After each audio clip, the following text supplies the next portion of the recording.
ভারতের ইতিহাসের দিকে তাকালে না এমন অনেক ঘটনা চোখে পড়ে যা শুনলে একই সাথে গায়ে কাঁটা দেয়, আবার কষ্টও হয়।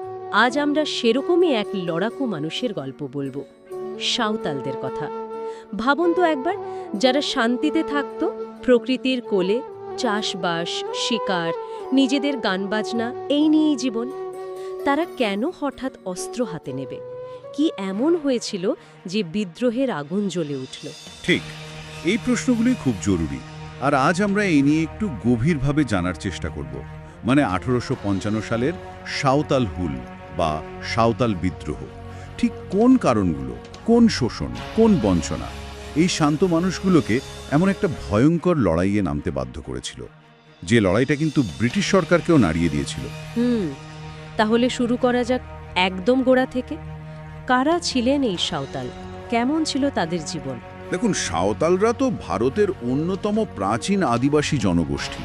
তাদের মূল বাসভূমি ছিল আজকের ঝাড়খণ্ড, বিহার, পশ্চিমবঙ্গ, ওড়িশা, এর পুরো অঞ্চলটা জুড়ে। বিশেষ করে রাজমহল পাহাড়ের আশেপাশের যে জঙ্গল এলাকা, সেখানে ওদের বাস ছিল অনেক বেশি। এই এলাকাটা পরে পরিচিত হয় দামিনী কোহ নামে। দামিন ই কোহ, এটার কি কোনো মানে আছে বা কোনো বিশেষ কারণ? হ্যাঁ, আছে বই কি। মজার ব্যাপার হলো, এই দামিনী কোহ এলাকাটা কিন্তু ব্রিটিশরাই একরকম ঠিক করে দিয়েছিল সাঁওতালদের জন্য, কিছুটা স্বায়ত্তশাসনের মতো আর কি। ভেবেছিল এতে ওদের রাজস্ব আদায় করতে সুবিধা হবে, আবার সাঁওতালরাও শান্তিতে থাকবে। কিন্তু হলো ঠিক উল্টোটা। এই এলাকাতেই ওদের উপর শোষণটা বাড়তে থাকলো। বলেন কি, নিজেদের জন্য নির্দিষ্ট করে দেওয়া জায়গাতেই নিরাপত্তা ছিল না? কিন্তু সাধারণভাবে তাদের জীবনটা কেমন ছিল? জীবনযাত্রা ছিল খুব সাধারণ, মানে একদম প্রকৃতি নির্ভর। চাষবাস করত, জঙ্গল থেকে কাঠ, ফলমূল এসব আনত, শিকার করত, এই দিয়েই চলত। খুব পরিশ্রমী ছিল মানুষগুলো। আর ছিল ওদের নিজেদের একটা দারুণ সংস্কৃতি, গান, নাচ, পরব, লোককথা, এগুলো নিয়েই ওদের জীবন, প্রকৃতির খুব কাছাকাছি।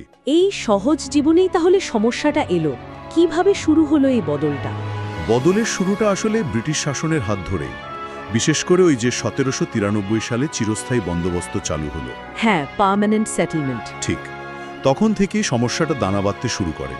এই নতুন ব্যবস্থায় জমিদারদের ক্ষমতা গেল বেড়ে, আর সাঁওতালদের যে পুরনো অধিকারগুলো ছিল সেগুলো আস্তে আস্তে কমতে শুরু করলো। এই চিরস্থায়ী বন্দোবস্তটা ঠিক কিভাবে সাঁওতালদের উপর প্রভাব ফেললো, একটু যদি বুঝিয়ে বলেন। ব্যাপারটা হলো, এই ব্যবস্থায় ব্রিটিশরা জমিদারদের থেকে একটা বাঁধা পরিমাণ রাজস্ব নিত, একদম পাকাপাকি। এখন ফসল ভালো হোক বা না হোক, জমিদারকে ওই একই টাকা ব্রিটিশদের দিতে হচ্ছে। ফলে সেই টাকার চাপটা এসে পড়ত কাদের ওপর? চাষিদের ওপর। সাঁওতালরাও তার মধ্যে ছিল, ফলন না হলেও রেহাই নেই। আর ঠিক এই সময়ে এন্ট্রি নেয় মহাজনেরা। মহাজন, এই নামটা শুনলেই কেমন যেন শোষণের একটা গন্ধ পাওয়া যায়, তাই না? একদম ঠিক ধরেছেন। সাঁওতালরা যখন ওই রাজস্ব দিতে পারত না বা অন্য কোনো দরকার পড়ত টাকার, তখনই মহাজনরা আসত। এরা কিন্তু বেশিরভাগই বহিরাগত ছিল। এরা দিত ঋণ, কিন্তু সে কি সাংঘাতিক সুদ! ও, মানে এমন চড়া সুদ যে অল্প টাকা ধার নিলেও সেটা বাড়তে বাড়তে বিশাল হয়ে যেত। একটা চক্রবৃদ্ধি সুদের ফাঁদ আর কি। সেই ঋণ শোধ করা কি ওদের পক্ষে সম্ভব হতো? প্রায় অসম্ভব। আর শোধ করতে না পারলে মহাজনরা ওদের জমি কেড়ে নিত। শুধু তাই না, অনেক সময় তো সাঁওতালরা নিজেরা বা তাদের বাড়ির লোকেরা ওই মহাজনদের গোলাম হয়ে যেত, মানে বাধা শ্রমিক। একবার এই ঋণের জালে পড়লে বেরোনো খুব মুশকিল ছিল। ভয়ঙ্কর একটা অর্থনৈতিক শোষণ চলছিল। এটা তো গেল টাকার শোষণ, এর বাইরেও কি কিছু ছিল? হ্যাঁ, শুধু অর্থনীতি নয়, এর সাথে ছিল মারাত্মক সামাজিক অপমান। জমিদার, মহাজন, ব্যবসায়ী, এমনকি ধরুন ব্রিটিশ প্রশাসনের ছোটখাটো কর্মচারীরাও সাঁওতালদের প্রায় মানুষ বলেই মনে করত না। খুব খারাপ ব্যবহার করত, ওদের সংস্কৃতি নিয়ে ঠাট্টা করত, কোনো সম্মান ছিল না। আর আইন কানুন, পুলিশ, তারা কাদের দিকে থাকতো? ওইখানেই তো তৃতীয় কারণটা, মানে প্রশাসনিক বঞ্চনা। পুলিশ বলুন, কর্মচারী বলুন, আদালত বলুন, প্রায় সবাই ছিল জমিদার আর মহাজনদের পক্ষে। কোনো সাঁওতাল যদি সাহস করে নালিশ জানাতে যেত, সুবিচার তো পেতই না, উল্টে হয়রানি হতে হতো। অনেক সময় শাস্তিও পেত। মানে বিচারের সব দরজা যেন বন্ধ ওদের জন্য। তার মানে একদিকে অর্থনৈতিক শোষণ, অন্যদিকে সামাজিক অসম্মান, আবার বিচারও নেই। তিন দিক থেকেই চাপ। এই দমবন্ধ করা অবস্থাটাই কি বিদ্রোহের দিকে ঠেলে দিল? একদম। এই জমে থাকা অপমান, বঞ্চনা, ক্ষোভ এটাই বারুদের মতো জমা হচ্ছিল। শুধু একটা স্ফুলিঙ্গ দরকার ছিল, আর সেই আগুনটা জ্বালালেন দুই ভাই, সিধু মুর্মু আর কানহু মুর্মু। সিধু আর কানহু, সে দিনটা কবে এসেছিল? কোথায় জ্বলেছিল সেই আগুন? তারিখটা ছিল 1855 সালের 30শে জুন। জায়গাটা ছিল তখনকার ভাগলপুর জেলা, এখন যেটা ঝাড়খণ্ডের সাহেবগঞ্জ জেলায় পড়েছে। গ্রামটার নাম ভগনাডিহি। সেখানে সিধু আর কানহু আর তাদের আরও দুই ভাই, চাঁদ আর ভৈরব, এদের নেতৃত্বে প্রায় 10,000 সাঁওতাল জড়ো হয়েছিলেন। দিনটা কিন্তু আজও হুল দিবস হিসেবে পালন করা হয়। 10,000 মানুষ, বিশাল ব্যাপার। নিশ্চয়ই কোনো বড় ডাক দেওয়া হয়েছিল সেদিন। হ্যাঁ, ওটাই ছিল বিদ্রোহের আনুষ্ঠানিক শুরু।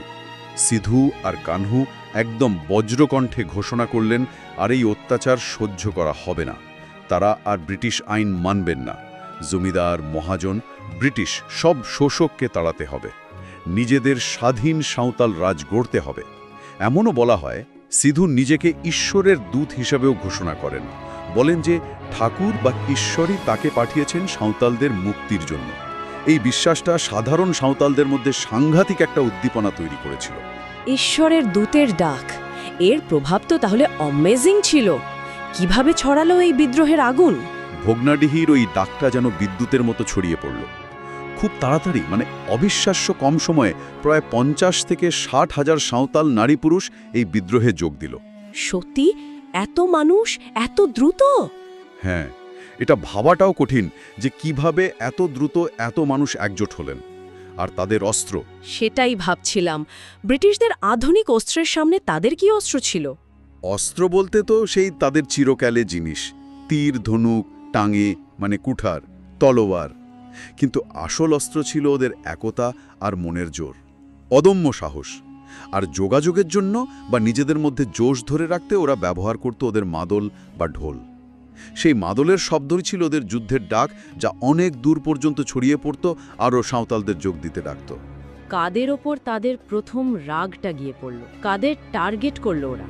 স্বাভাবিকভাবেই যারা একেবারে হাতের কাছে থাকা শোষক, মানে স্থানীয় মহাজন আর জমিদার, তাদের বাড়ি আক্রমণ করা হলো।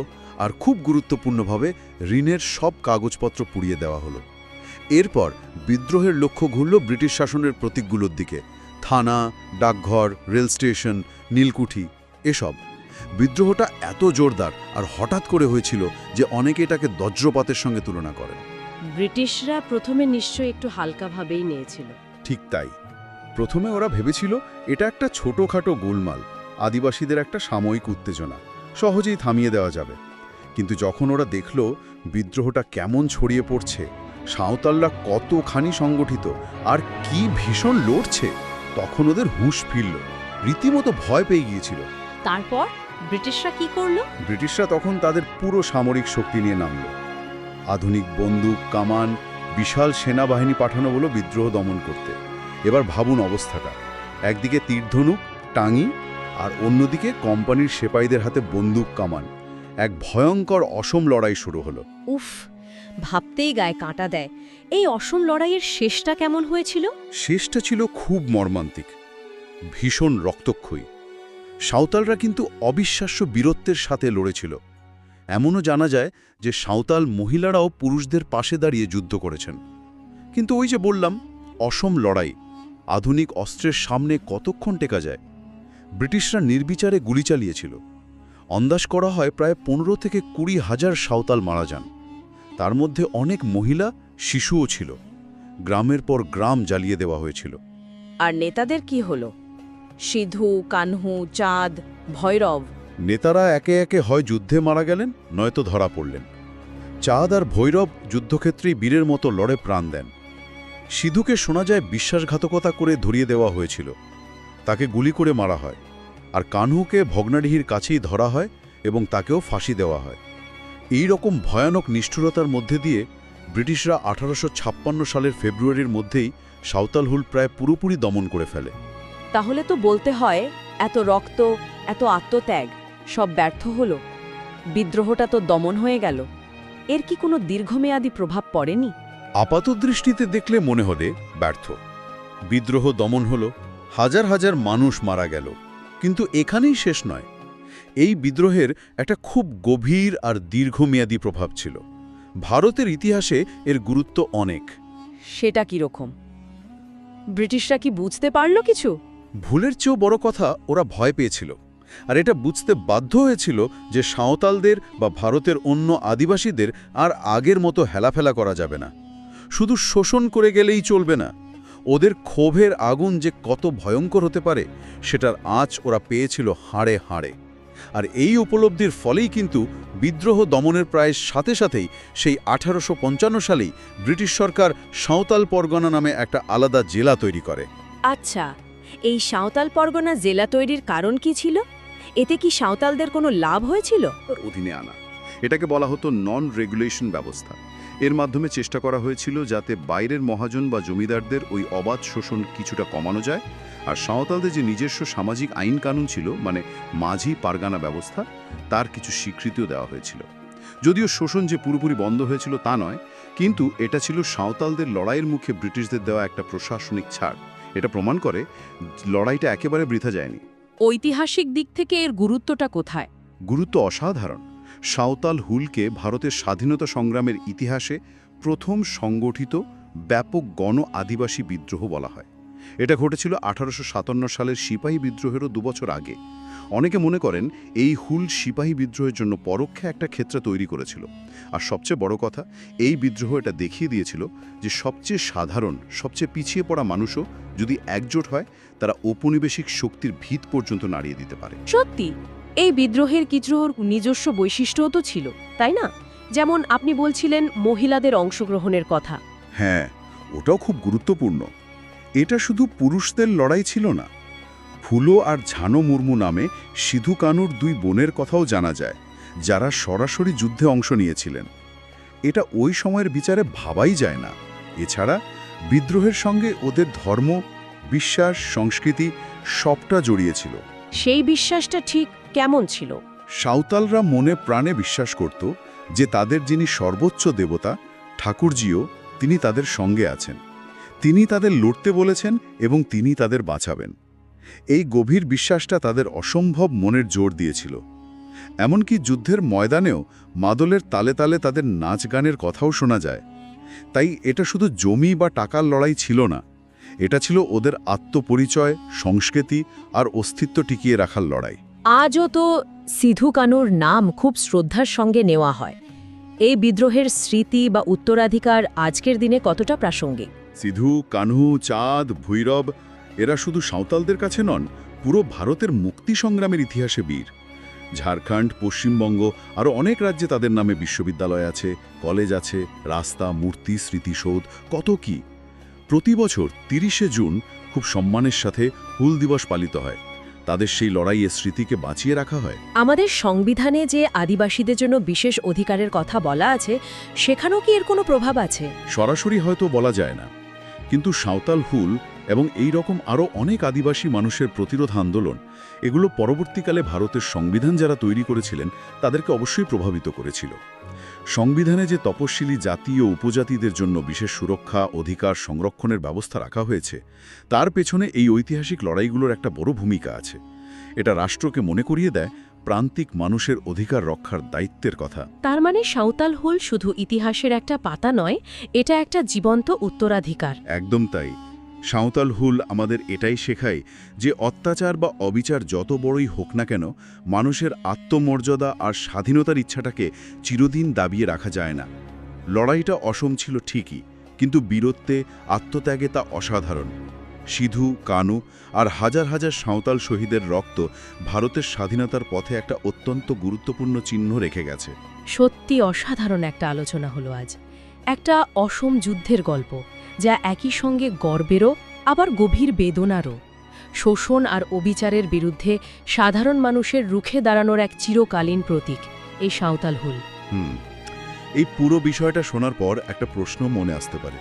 ইতিহাস তো সাধারণত বিজয়ীরাই লেখে, কিন্তু সাঁওতাল হুলের মতো এরকম অসংখ্য প্রতিরোধ, যা হয়তো শেষ পর্যন্ত সফল হয়নি, সেই লড়াইগুলোর গল্প আমরা কিভাবে মনে রাখি? মানে প্রান্তিক মানুষদের এই প্রতিরোধের কাহিনীগুলো মূলধারার ইতিহাসে কতটা জায়গা পায়, আর এই কাহিনীগুলো জানা বা মনে রাখা আমাদের জন্য জরুরি বা কেন? এই প্রশ্নগুলো হয়তো আমাদের আরও ভাবার সুযোগ করে দেয়।